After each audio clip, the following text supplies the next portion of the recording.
Okay, so we got our gasket down, we got our spacer on, and we got these on there just slightly finger tight. I can get both of them off with just my hands, the studs I'm talking about.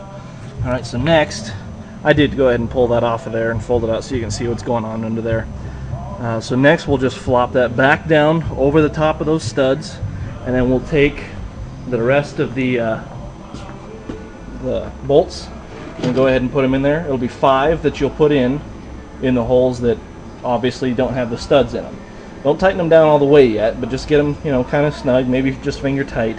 Then go ahead and pull off your studs and then put the other 2 bolts back in there. Don't forget to put your washers on.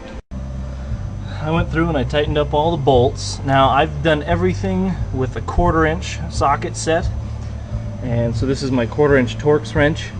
I looked up online what the torque specs for bolts that size are, and it said, since this is 1/4, it reads in inches per pound, and you're not going to be able to see anything, are you?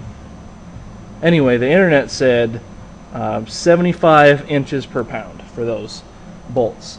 And Gray also said in his instructions to do a crisscross pattern, so you're not just tightening up all up and down each side, which throws everything kind of out of balance.